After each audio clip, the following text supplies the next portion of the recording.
Lahat sila, nang marinig yon, ay handa na sanang pigilan si Gohan. Pero nagulat sila nang makita na di nasaktan si Raditz sa suntok ni Gohan. Chill lang, biro lang yon, Tito Raditz. Pwede ka nang mag-relax, hindi kita gagawan ng masama. Kung pinatawad ka na ng tatay ko, wala nang dahilan para di kita patawarin. Tara, at magbati na tayo. Buti na lang at biro lang yon. Grabe yung takot na pinaramdam mo sakin. Akala ko ay katapusan ko na. Pero sige, maniniwala ako sa sinabi mo at magbabati na tayo, Gohan. Mga tarantado talaga kayo. Pagkatapos nun, umalis na ang lahat sa lugar na yon, at bumalik na sa bahay ni Bulma si Vegeta at ang tatay niya. Samantalang si Goku, Bardock, Krillin, Gohan at Piccolo, ay pupunta sa bahay ni Chi-Chi. Pagdating nila, ipinakilala ni Goku ang nanay niya kina Piccolo at Krillin. Grabe Goku, sa totoo lang, hindi mo kamukha ang nanay mo sa itsura, pero sa ugali, parang kambal kayo, hindi tulad sa tatay mo, na kamukha mo talaga, pero sa ugali, ay magkaiba kayo. Sinabi rin sa akin yan ni Chi-Chi at Gohan, pero di ako naniwala. Ano sa tingin mo, Piccolo? Pareho lang ako ng tingin sa kanila. Sayang, akala ko ay sasabihin mo ang kabaligtaran. Hoy, ama, bakit ba magkamukha tayo? Mas maigi kung ipapaliwanag ko anak. Sige inay, alam mo, ang mga Saiyan, kapag sila ay nagkaanak ng lalaki sa unang beses, kamukha lagi ng tatay ang anak. Karaniwan, ang panganay ang kamukha, pero may mga exception. Tulad mo, at si Bardock, kamukha mo siya, samantalang hindi siya kamukha ni Raditz. Ah, gets ko na. Kaya pala kamukha ni Vegeta ang tatay niya at kamukha ko si Goten. Tama yan, anak, ang mga Saiyan, ay kakaiba talaga. Wala silang katulad sa atin na mga tao. Sa tingin ko, kaparehas nila ang mga Namekian. Kung uulitin mo yan, Krillin, sasapakin kita. Sorry naman Piccolo, hindi ko na uulitin. Sige, tama na ang usapan. Kumain na tayo, ready na ang pagkain. Excited na ako, gutom na ako. Chi-Chi, bigyan mo ako ng maraming pagkain. Pagkatapos nun, kumain na sila, na tumagal ng maraming oras. Pagkatapos nun, umalis na si Piccolo at pumunta sa templo ni Kamisama, ganon din si Krillin. Umuwi na rin si Gohan kasama ang asawa niyang si Fidel at anak na si Pan, dahil gabi na at kailangan na nilang umuwi. Sa kabilang banda, matutulog sina Goku at ang iba, maliban kay Raditz na magpapatuloy sa pagsasanay sa malayong lugar. Sa malayong dako ng universe, makikita si Frieza na nakalutang sa ibabaw ng mga bangkay ng mga sundalo, at bigla siyang magsisimulang tumawa. Habang sinasabi niya, hahaha, sa wakas, nagawa ko na rin ito. Matapos ang ilang buwan ng pagsasanay, natamo ko na ang aking pinakamataas na anyo. Lubhang lumakas ang aking kapangyarihan, at kasama nito, matutupad na ang aking paghihiganti laban sa baliw na si Goku at ang mayabang na si Vegeta. Mag-enjoy na kayo habang may oras pa, mga unggoy na science, dahil sa loob ng 3 buwan, ang emperador ng mga kalbo ang dakilang si Frieza, ay magpaparana sa inyo ng impyernong katulad nito. Samantala, sa Earth, mabilis na nagdaan ang gabi, at sa umaga, nag-alala ang lahat ng hindi makita si Raditz sa bahay. Nagsimula silang hanapin siya, ngunit dahil hindi nila siya matagpuan sa bahay, nag-concentrate sina Bardock at Goku, matapos ang ilang minuto, natagpuan na siya ni Goku at sinabi, nahanap ko na siya, ama. Mukhang hindi naman siya malayo dito. Nakita ko na. Halika, puntahan natin siya. Sige, tara na. Ma, Chi-Chi, kita-kits tayo mamaya. Sabi ni Goku, si Goku, gamit ang instant transmission, kasama si Bardock, ay pupunta kung saan naroon si Raditz. Pagdating nila, makikita nila si Raditz na natutulog sa gitna ng damo na may mga maliliit na sugat sa katawan, nagpapahiwatig na nagpupursigi siyang mag-training.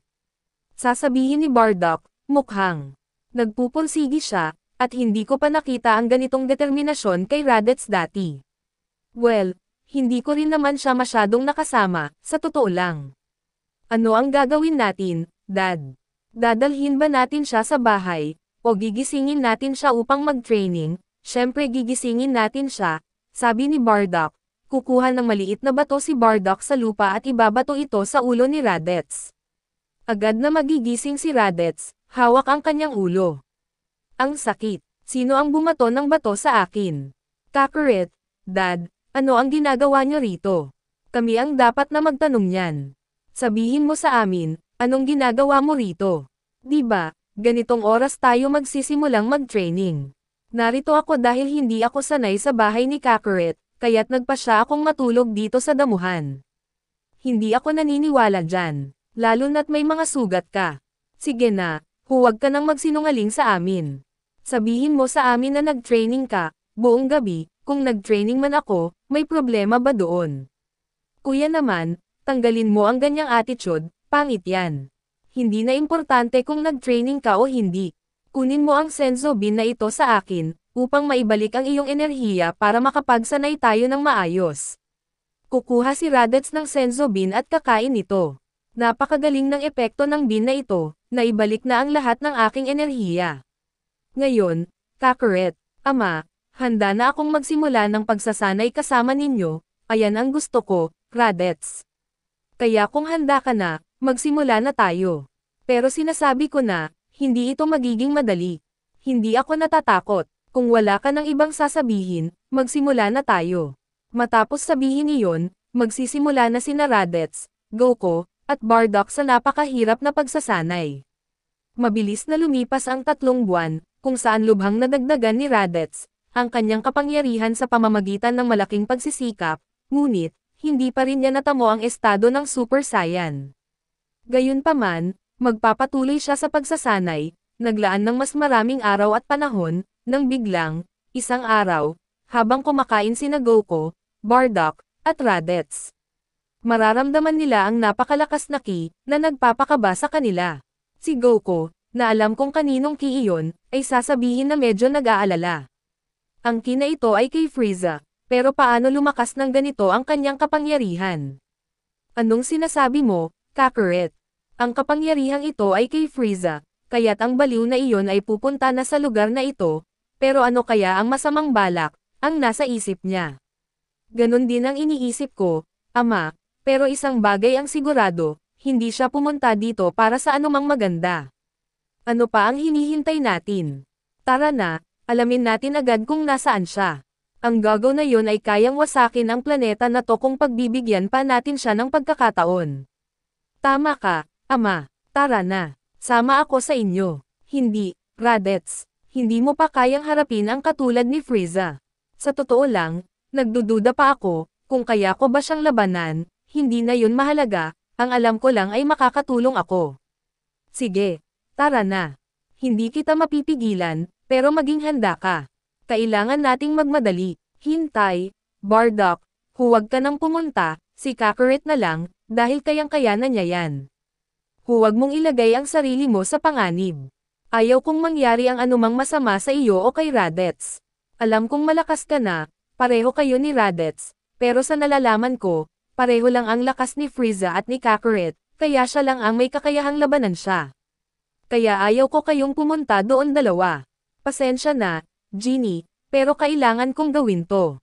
Ito ang tungkulin ko. Paalam. Sa ganitong paraan, kasama si Bardock, Goko, at Raditz, agad silang lumipad patungo sa kinaroroonan ni Frieza. Samantala, si Genie at si Chi-Chi ay nanatiling sobrang nag-aalala. Sa malayong lugar, makikita ang spaceship ni Frieza, kung saan biglang nagbukas ang pinto at lumabas ang Emperor ng mga kalbo, kasama ang daan-daang sundalo. Sa pagkakakita ni Frieza muli sa Earth, naalala niya ang mga pagkakataon na naroon siya at hindi maganda ang nangyari, na nagpapagalit sa kanya. Nakakainis talaga ang planeta na ito. Hindi ako makapaniwala na ang makita lang ito ay nagdudulot na sa akin ng masasamang alaala. Alam ko na ang gagawin para makalimutan ko ang tungkol dito. Mag-e-enjoy ako sa pamamagitan ng pagpatay sa mga tao dito. Itinaas ni Frieza ang kanyang kamay at nagsimulang maglabas ng daan-daang ki blast sa himpapawid, layunin nitong patayin ang lahat ng mga tao sa Earth.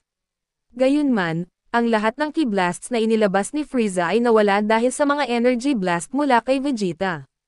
Well, tingnan natin kung sino ang nandito. Si Prince Vegeta, pero wait lang, ano ito? Si King Vegeta ay nandito rin.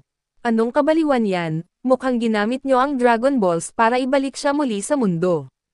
Anong katangahan na kahilingan ito? Hindi ako makapaniwala na nasayang ang isang kahilingan, para buhayin ang isang traidor na tulad niya. Anong ginagawa mo rito, Frieza? Hindi ba malinaw na ayaw kitang makita muli sa Earth? Sabihin mo sa akin, gusto mo bang tapusin na kita ng tuluyan? Hahaha, papatayin mo ako.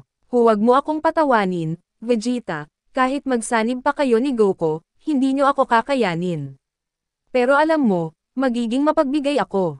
Kung papayag ka at ang iyong ama na sumali sa aking hukbo, papayagan kitang mabuhay. At kung tumanggi ka, ipapadala kita sa impyerno. Kahit pilitin mo ako, hindi hindi kita paglilingkuran muli. Baliw ka. Well, Vegeta, mukhang hindi gustong tanggapin ng ama mo ang aking alok. Kaya dapat siyang mamatay. Sa puntong yun, nagawa ni Frieza na maglabas ng Ki Blast mula sa kanyang daliri, pero huminto siya nang makita si Goku, Raditz, at Bardock na biglang lumitaw sa lugar. Sa wakas, Goku, nagpakita ka rin. Mukhang may kasama ka. Matagal na rin, Raditz.